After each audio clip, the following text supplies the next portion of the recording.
ప్రభునందు ప్రియమైన సహోదరి ప్రజలండి, ఈరోజు వాక్యంలోకి వెళ్ళి నుంచి ప్రార్థన చేసుకుందాం. మోహనుద్ర మహాగరుడ సరస్వతుడ నాద పరిశుద్ధాత్ముడ ఆకాశాన్ని భూమిని సంస్థాన సర్వాన్ని సృష్టించిన సృష్టికర్త నీకే స్తుతి, నీకే ఘనత, నీకే మహిమ తెలుస్తున్నాం తండ్రి. ఆకాశం విశ్వాసం పోలి పాట పెట్టి తండ్రి భాషలు ప్రార్థిస్తున్నాం తండ్రి. ఇంతవరకు ఆయన తండ్రి పాటలోని ప్రార్థనలోని తండ్రి సాక్ష్యాలు మీరు నడిపించిన విధానానికి స్థుతిస్తుంది. విడని వాక్యం చెప్తుండగా పితృవేని పెద్దల చేత కాల్చి శరీరాన్ని మరుగుపరిచి మానస్వరాన్ని మరుగుపరిచి దైస్వరంతో మాట్లాడి దర్శించి నీ నామానికి మహిమ తెచ్చుకోమని ఇస్తున్నాము తండ్రి. ఆమె. మరి ఈరోజు మన వాక్యాంశం ఏంటంటే, వాడు నజరేయుడైన యేసు మాతో నీకేమి, నజరేయుడైన యేసు మాతో నీకేమి. లోకాసు వార్త 4వ అధ్యాయము 31వ వచనం చదవండి. వారు మహిమతో లోకాసు వార్త 4వ అధ్యాయము 31వ వచనం.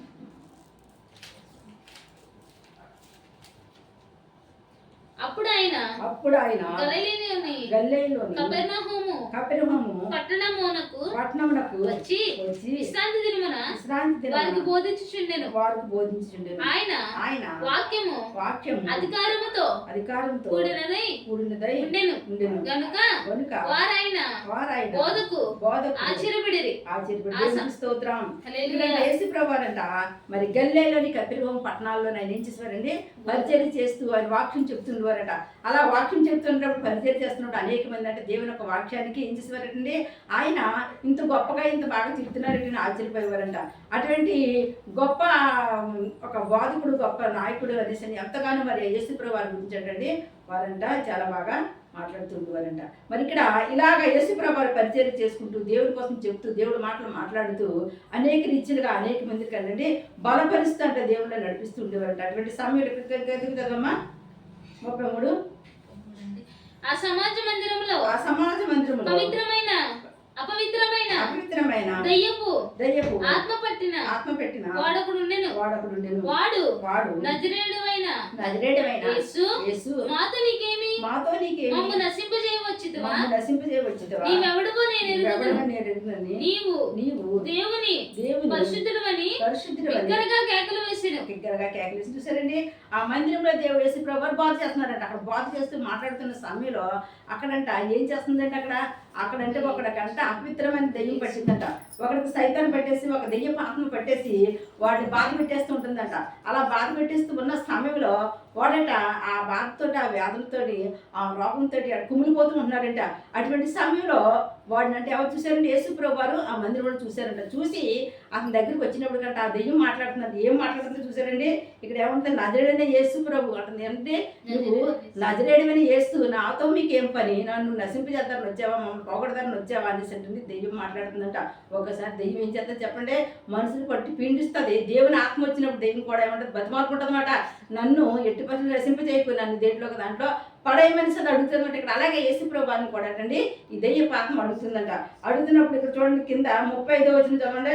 అందుకు యేసు ఊరుకుండము ఇతనిని వదిలి పొమ్మని దానిని గద్దింపగా దెయ్యము వానిని వారి మధ్య నుండి పడద్రోసి వానికి ఏ సహాయము ఏ హానియు చేయకు వదిలి పోయెను. ఎప్పుడైతే యేసుప్రభువు వారు దాన్ని గద్దించారంట, దాన్ని ఎప్పుడైతే ప్రార్థనలో గద్దించారో అప్పుడు అన్నీ ఏం చేసిందంటే ఆ ఇన్ని సంవత్సరాలు పట్టించి మరి ఆ యొక్క మనిషిని బట్టి పిండిస్తూ అనేక మంది రోగముల చేత మనశ్శాంతి లేకుండా మరి చేస్తున్న ఆ దెయ్యం అంటే అతను వదిలేసి వెంటనే పడగొట్టేసి మరి వెళ్ళిపోయిందంటే సరే. అది ఆనవాళ్ళకి ఒక దెయ్యపు ఆత్మ వెళ్ళినప్పుడు ఏం చేస్తుంది చెప్పండి, ఆ మనిషిని చాలా మరి కంగారు పెట్టేస్తుంది. తర్వాత ఏం చేస్తుందంటే పట్టమని పడగొట్టేసి అంటే అది మరి మాట్లాడంటే వెళ్ళిపోయిందండి. దేవునికి స్తోత్రం, హల్లెలూయా. మరి అలాగ అయిన తర్వాత ఆ మనిషికి ఏం కలిగింది చెప్పండి, శాంతి కలిగింది, సమాధానం కలిగింది, నెమ్మది కలిగింది, తనలో ఉన్న రోగం పోయింది. యథాస్థితిగా మునిపి ఏ స్థితిలో అయితే ఉండేవాడు, మునిపి ఏ స్థితిలో అయితే మరి నడిచేవాడు, మునిపి ఏ స్థితిలో అయితే తన పనులు చక్క పెట్టుకునేవాడు అదే రీతిగా అండి చక్కగా తన జీవితాన్ని గడుపుతున్నాడంట. దేవునికి స్తోత్రం, హల్లెలూయా.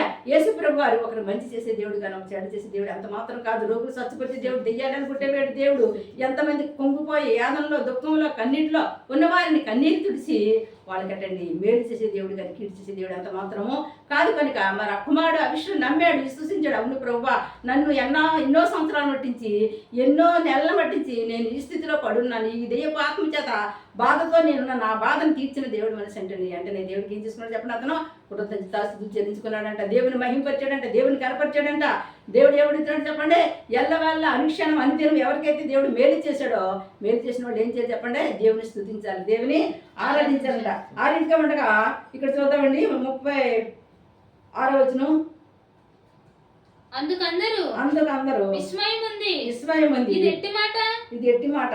ఈయన అధికారముతోను బలముతోను అపవిత్రాత్మకు ఆజ్ఞాపింపగానే అవి వదిలిపోవచ్చున్నవని ఒకరితో ఒకడు చెప్పుకునేది. ఒకరితో ఒకడు చెప్పుకుంటూ చూసారండి. ఈయన ఎంత గొప్పవాడు, ఈయన ఎంత గొప్ప దేవుడు, ఆకాశాన్ని భూమిని సమస్తాన్ని సర్వాన్ని సృష్టించిన సృష్టికర్త. ఈయన సృష్టికర్త కాబట్టి నిన్ను నన్ను పుట్టించిన దేవుడు కనుక దెయ్యములు వెళ్ళిపోతున్నాయి, మరి కుంటివారు కాళ్ళు వస్తున్నాయి, గుడ్డివారు చూపు వస్తుంది, మగవారు మాట్లాడుతున్నారు, అనేకమైన అద్భుత కార్యాలు ఇక్కడ జరుగుతున్నాయంటే ఆయన నిజంగా నిజమైన దేవుడు అని సెంటండి. అక్కడ ఉన్న అధికారులు, అధిపతులు, అక్కడ ఉన్న ఆ సమాజ మందిలో ఉన్న వారందరూ కూడా యేసుప్రభువు వారి గురించి అంటండి చెప్పుకుంటున్నారు. తర్వాత 38వ వచనం చదవమ్మా. ఆయన సమాజ మందిరంలో నుండి లేచి సియోను ఇంటిలోనికి వెళ్ళెను. సియోను ఆత్మ తీవ్రమైన జ్వరముతో పడి ఉండెను గనుక ఆమె విషమై ఆయన యొద్ద మనవి చేసుకుని. ఇక్కడ ఏమైందంటే అండి, ఆయన అసమాజ మందిరంలోంచి లేచి మరి సీమోని ఇంటికి వెళ్ళారట. ఆ సీమోని ఇంటికి వెళ్ళేటప్పుడు వాళ్ళ అత్తయ్య గారికి ఏమైందంటే తీవ్రమైన జ్వరం అంట, విపరీతమైన జ్వరం అంట. ఆమె లేవలేని స్థితిలో మంచాన్ని పడ్డట, జ్వరంతో బాధపడుతూ ఉందంట. అలాగా జ్వరంతో తీవ్రమైన బాధతో బాధపడుతూ ఉన్న సమయంలోనంట మరి యేసుప్రభు వెళ్తే యేసుప్రభు చెప్పాడంట, అయ్యా మా అత్త మరి మీకు మేము ఏమైనా మర్యాద చేయాలన్నా ఏం చేయాలని సరే మరి మా అత్తయ్య గారు ఎలా ఉన్నారంటే, మా అత్తయ్య గారి పరిస్థితి అసలు ఏమాత్రం బాగలేదు, జ్వరంతో విపరీతమైన జ్వరంతో మంచాన్ని పడున్నారు అనేసంటండి. ఆ యొక్క సీమోన్ అటండి ఎవరిని ఏడుకున్నాడండి, యేసుప్రభుని ఏడుకున్నాడంట. యేసుప్రభుని ఎప్పుడైతే ఏడుకున్నాడప్పుడు యేసుప్రభు ఏం చేశారంటే ఆమె దగ్గరికి వెళ్ళంటే ఆమెను ముట్టారని. చూడవచ్చు చదవం అక్కడ. ఆయన ఆమె చెంతను నిలబడి జ్వరమును గద్దింపగానే అది ఆమెను విడిచెను. వెంటనే ఆమె లేచి వారికి ఉపచారం చేయసాగింది. ఆమెకు ఉపచారం చేశాను. దేవుని నామానికి స్తోత్రం. జ్వరం ఏమైందంటే ఆయన యేసుప్రభు ప్రార్థన చేయగానే గద్దించగానే ఆ విపరీతమైన జ్వరము, ఆ భయంకర నిస్సమ జ్వరం ఏమైపోయిందంటే యేసు నామంలో తొలగిపోయిందంట. ప్రార్థన చేసిన వెంటనే స్వస్థత, ప్రార్థన చేసిన వెంటనే విడుదల. జ్వరానికే కాదు, దొక్కే కాదు, ఏ విధమైన వ్యాధి నుంచి అయినా సరే విడుదల పొందే శక్తి యేసు నామానికి మాత్రం ఉంది. యేసు మాత్రమే, యేసు ద్వారా మాత్రమే నీకు స్వస్థత, యేసు ద్వారా మాత్రమే నీకు విడుదల, యేసు ద్వారా మాత్రమే నీకు విజయం కలుగుతుంది అనేసి ఇక్కడ స్పష్టంగా వాక్యం చదివిస్తుంది. కనుక యేసుప్రభు ఎప్పుడైతే ఆ స్త్రీని ముట్టారో ఆమె వెంటనే స్వస్థత పొందుకుందంట. వెంటనే స్వస్థత పొందుకుని వెంటనే ఆమె బలం కూడా పొందుకుందంట. స్వస్థతతో పాటు ఏం పొందుకుంది చెప్పండి, జ్వరంతో పడి ఉన్న మనిషి ఏ మనిషి అయినా సరే 2-3 రోజుల దాకా కోలుకోరు, కానీ ఈమె వెంటనే ఏం పొందుకుంది చెప్పండి, బలం పొందుకుందంట, శక్తి పొందుకుందంట. వెంటనే మళ్ళా వాళ్ళకంటే ఏం చేస్తుందంటే చూడండి అప్పుడు ఏం చేసి పెడుతుందో చూద్దాం. కింద చదవండి. సూర్యుడు అస్తమించుచుండగా నానా విధ రోగముల చేత పీడింపబడుచున్న వారు 39. వెంటనే ఆమె లేచి ఆమె చెంత నిలబడి జ్వరమును గద్దింపగానే ఆమెను విడిచెను. వెంటనే ఆమె లేచి వారికి ఉపచారం చేయసాగింది. దేవునికి స్తోత్రం. వెంటనే లేచిందండి. 4 గంటలు లేచిందా? వెంటనే లేచింది. యేసుప్రభు ఎప్పుడైతే జ్వరాన్ని గద్దించారో, యేసుప్రభు ఎప్పుడైతే ఆమెను తాకారో, యేసుప్రభు ఎప్పుడైతే ముట్టారో వెంటనే ఆమె లేచి కూర్చొని చక్కగా అంట ఇంటికి వచ్చిన వారికి మర్యాదగా ఏమి వండాలో ఏమి చేయాలో అవన్నీ కూడా చేయసాగిందని. దేవునామానికి స్తోత్రం. హల్లెలూయా. మన దేవుడు సర్వశక్తిమంతుడు, ఆయన ఏదైనా చేయగలడు కనుక రోగం గురించి భయపడక్కర్లేదు, ఆర్థికపరమైన ఇబ్బందుల నుంచి భయపడకూడదు, ఏ విషయంలో కూడా భయపడక్కర్లేదు. కానీ నిరీక్షణ కలిగి, ధైర్యం కలిగి, పట్టుదల కలిగి ప్రార్థించండి. దేవుడి కార్యాలు మీరే మీ కళ్ళారా చూస్తారు. దేవుడు అమ్మకి భయం కలుగును కాక.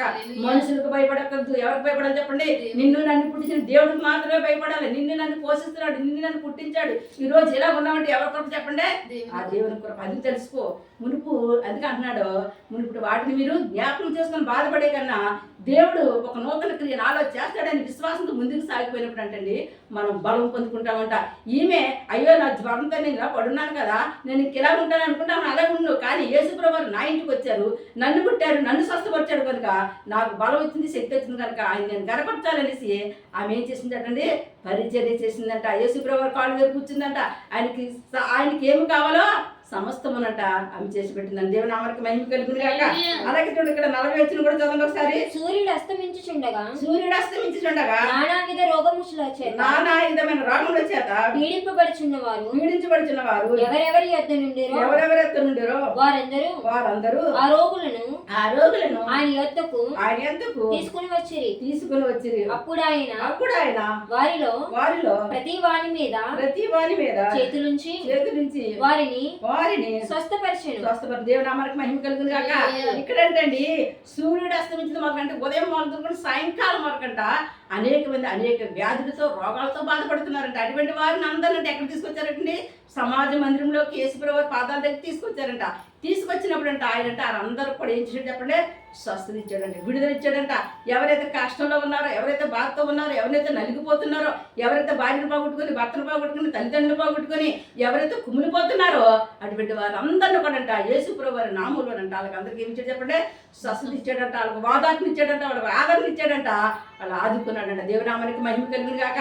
వాక్యం చదివిస్తుందని చూడండి, 47 వచ్చిన కూడా చదవమ్మా. 41. అంతేకాక దయ్యములు నీవు దేవుని కుమారుడమని 41 అమ్మా. వారిలో ప్రతి వారి మీద చేతులుంచి వారిని స్వస్థపరిచాడు. ఏం చేశాడంటే ఆళ్ళని భేదం లేదు, ఏ భేదం లేదు, ఎవరు వచ్చినా సరే అందరూ పాపం చేసి దేవుడు అనుగ్రహించిన మహిమను పొందలేకపోతున్నారు కనుక ప్రతి ఒక్కరు ఎవరైతే యేసుప్రభు పాదం దగ్గరికి వస్తారో, ఎవరైతే దేవుని దగ్గరికి వచ్చి నాకు ప్రార్థించేయమంటారో అటువంటి వారందరికనంట యేసుప్రభు వారంట చెయ్యేసంట ప్రార్థించారంట. ప్రార్థించిన వెంటనే వారందరికీ ఏం కలిగిందండి, స్వస్థత, విడుదల కలిగిందండి. దేవునామానికి మహిమ కలుగును గాక. హల్లెలూయా. చదవమే కానీ. అంతేకాక దయ్యములు నీవు దేవుడు కుమారుడని కేకలు వేసి అనేకులను వదిలిపోయిన దేవుడికి స్తోత్రం. అంతేకాదండి, వాళ్ళని పట్టి పీడిస్తున్న దెయ్యాలంటే నువ్వు దేవుడు కుమారుడు అని అంటే పెద్ద పెద్ద కేకలు వేసంట, వాళ్ళని విడిచిపెట్టంట, అవి వెళ్ళిపోయాయంట. తర్వాత ఆయన క్రీస్తు అని వాటికి తెలిసిండును కనుక ఆయన వాటిని గద్దించి వాటిని మాట ఆడనియ్యలేదు. దేవునికి స్తోత్రం. వాటి ఆత్మలన్నింటి యేసుప్రభు వారు గద్దించారంట. గద్దించినన్నే అవి పారిపోని అంట. నోటితో మరలా అవి మాట్లాడే ఛాన్స్ లేకుండా వాటిని తగులు కొట్టారంట. అందుకే యేసుప్రభు రక్తము ప్రతి పాపం నుంచి, ప్రతి శాపం నుంచి కూడా విడుదలిస్తుంది. యేసుప్రభు రక్తము ప్రతి దయ్యపు ఆత్మ నుంచి, ప్రతి శాతపడ ఆత్మ నుంచి, ప్రతి శుద్రశక్తి ఆత్మ నుంచి కూడా విడుదల అనుగ్రహిస్తుందండి. ఇక్కడ బైబిల్లో రాయబడిన ప్రకారంగా ప్రతిదీ కూడా మరి అందుకే నిన్న నేడు నిరంతరము ఏకరీతిగా ఉన్నవాడు ఆనాడు ఉన్నాడు, ఈనాడు ఉన్నాడు. నువ్వు ఇప్పుడు ప్రార్థించినప్పుడు నీతో ఉంటాడు. నీకు స్వస్థత, విడుదల కలిసింది. అంతే. నమ్ముట నీ వాళ్ళైతే నమ్మాలి. సమస్త నమ్మకంతో విశ్వాసంతో సాగిపోవాలి తప్ప ఎట్టి పరిస్థితులు అవిశ్వాసంతో ఉన్నామంటే మనకి ఎంత మాత్రం లాభం లేదని విశ్వాసాలు అందుకంటున్నాడు. విశ్వాసాన్ని కొనసాగించేవాడు నేను నమ్మకంతో విశ్వాసంతో మన పరిపొందులు ఏం చేయాలి చెప్పండి, మెలుకు కలిగి పరిగెట్టాలంట. నిద్రపోతే పరిగెడితే ఎక్కడ పడిపోతామో తెలియదు. ఎలా కలిగి ఉండాలి చెప్పండి, మెలుకు కావాలి. అనుక్షణం అనుదినం మెలుకు అనగా ఏంటి తెలుసా, ప్రార్థన. ఎప్పుడైతే నీకు ప్రార్థన ఉంటుందో మెలుకు ఉంటుంది. ఎప్పుడైతే నీ మెలుకుగా ఉండాలంటే ప్రార్థన ఉండాలా.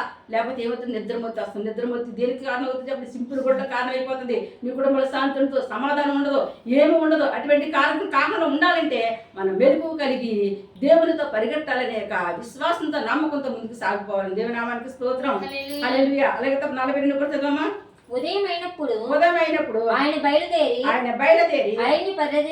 అరణ్య ప్రదేశమునకు వెళ్ళెను. జనసమూహము ఆయనను వెతుకుచు ఆయన యొద్దకు వచ్చి తమ్మును విడిచిపోకుండా ఆపగా ఆయన నేనితర పట్టణములోను దేవుని రాజ్య సువార్తను ప్రకటింపవలెను. ఇందు నిమిత్తమే నేను పంపబడితినని వారితో చెప్పాను.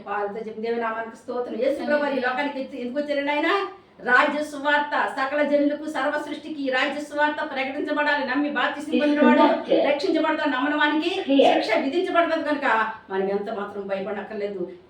చెప్పు రమ్మన్నారు మాతోటి చెప్పి వెళ్ళిపోతున్నా మీతో. దేవుని మాట ప్రతి మాట కూడా ఏది దాయకుండా చెప్పినప్పుడట వాళ్ళకి మనకేం కలుగుతుంది చెప్పండి, విడుదల కలుగుతుంది. కనుక ఇక్కడ ప్రభు వారు అన్నారు వాళ్ళకి స్వస్థ అయిందని, వాళ్ళకి విడుదలైందని, వాళ్ళకి బాగుందని, అయ్యా మీరు మా దగ్గరే ఉండిపోవాలని యేసు ప్రభు అని కోరుకున్నారు. అప్పుడు యేసు ప్రభు అన్నారు, అయ్యా నేను మీ దగ్గర ఉంటే కుదరదు, నేను వెళ్ళిపోవాలి. ఎక్కడికి వెళ్ళిపోవాలి చెప్పండి, ఈ సమస్త సర్వలోకానికి నేను వెళ్ళాలి, సర్వసృష్టికి సువార్త ప్రకటించాలి. కనుక నేను కాలు నడక నడబడిసిన వాడినే ఉన్నాను. నా గురించి మీరు చింతించకుండా, కానీ మీరు మీ బిడ్డల కోసం మాత్రమే చింతించండి, మీకోసం మీరు ప్రార్థించండి, అనేక గురించి ప్రార్థించండి అని చెప్పంట.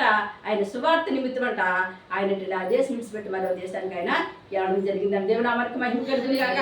దేవుని చిత్తాన్ని నెరవేర్చాలి తప్ప కానీ మనుషుల చిత్తాన్ని నెరవేర్చకూడదు. మనం దేవుని చిత్త ప్రకారం ఏది అడిగినా సరే అది మనకు అనుగ్రహించిన దేవుడే ఉన్నాడు. కనుక నిన్న ఎరకాలి ఏసయ్యని ఎరగక ఎంతో మంది నశించిపోతున్నారు, ఎంతో మంది రోగులు, ఎంతో మంది భయంకర పరిస్థితుల్లో పడున్నారు. వాళ్ళ కోసం మన బాధ్యత, రక్షణ పొందుకుని నీ బాధ్యత ఏంటో తెలుసా, అందరి కోసం ప్రార్థించడం. అందరి కోసం ప్రార్థించినప్పుడు అందరూ బాగున్నప్పుడు మనం కూడా బాగుంటాం. అందరం కూడా ఏం కలుగుతుంది చెప్పండి, శాంతి సమాధానం కలుగుతుంది. కొద్ది మాటలు దేవుడు దీవించిన ప్రార్థన చేసుకుందామండి.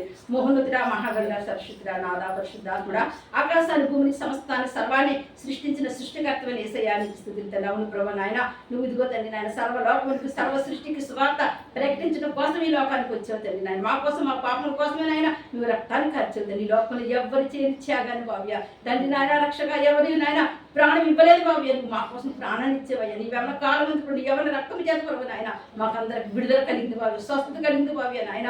రక్షక నాద రక్షణ కలిగింది తండ్రి నాయన. పరిశుద్ధాత్మ దేవ తండ్రి తండ్రి నమ్మి బాప్తిసం పొందినవాడు రక్షించబడి నమ్మడానికి శిక్ష విధించబడి వాక్యం చదివిస్తుంది కనుక ప్రభు తండ్రి వాక్య ప్రకారంగా ప్రభు నాయన మేము తండ్రి మాకు రక్షణ ఇచ్చినందుకు స్థుతిస్తుంది, మమ్మల్ని రక్షించుకున్నందుకు నీకు స్థుతులయ్యా. నీకు ఏమి ఇచ్చిన రుణమ తీర్చగలం తండ్రి, స్థుతులు స్తోత్రాలు తప్ప ఏమి చెల్లించిన అభాగ్యులమై ఉన్నాము తండ్రి. మా ప్రార్థన మా మొర ఆలకించమని అడుగుతున్నాను తండ్రి. రాజా రక్షక నాదా పరిశుద్ధాత్మ కృపగల తండ్రి, నీ కృపను కుంచిన ఆయనకి రక్షణ నిలబడికి రక్షణ, మారు మనసు నిలబడికి మారు మనసు దయచే, పరిశుద్ధాత్మ నిలబడికి పరిశుద్ధాత్మ, ఎవరైతే బాధతో వ్యాధులతో కన్నీటితో దుఃఖంతో ఉన్నారో వారి కన్నీటిని తుడిచిపోయినాను, సంతోషాన్ని సమాధానాన్ని కలుగజేయమని అడుగుతున్నాను తండ్రి. వివాహం కనిపెట్టడానికి వివాహాలు జరిగించండి అయ్యా, ఉద్యోగాలు నిలబెట్టి ఉద్యోగాలు దయచండి అయ్యా, వ్యాపారాలు నిలబెట్టి వ్యాపారాలు తండ్రి నాయన మంచిగా ఉండి లాభాలు ఇచ్చి కృపణాన్ని గురించి చిన్న పనులు పెద్ద పనులు చేతి పనులు చేసుకున్న అందరినీ కూడా దీవించి ఆశీర్వదించమని అడుగుతున్నాను తండ్రి నాయన.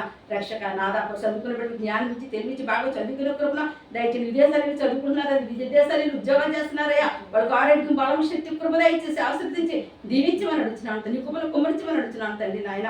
అందరినీ రక్షించండి. ఈరోజు ఎవరైతే ఆపరేషన్ చేయించుకున్నారో హాస్పిటల్లో ఉండి వారందరికీ తండ్రి నాయన మంచిగా ఆపరేషన్ జరిగి క్షేమంగా బయటకు వచ్చి కృపదైత్యం నడుచున్నాను తండ్రి నాయన. ఈ రోజు ఎవరికైతే డెలివరీ అవుతుందో బావ్య ఆ బిడ్డలకు సులువైన డెలివరీ క్షేమంగా సురక్షంగా బయటకు వచ్చి కృపను దైత్యం నడుచున్నాను. దీవించండి, ఆశీర్వదించి భర్తను పోగొట్టుకుని భార్యను పోగొట్టుకుని బిడ్డలు పోగొట్టుకుని అనేక రీతిగా కుమిలిపోతున్న బిడ్డలకి వాదాడుకుని అనుగ్రహించమని అడుగుతున్నాను తండ్రి నాయన.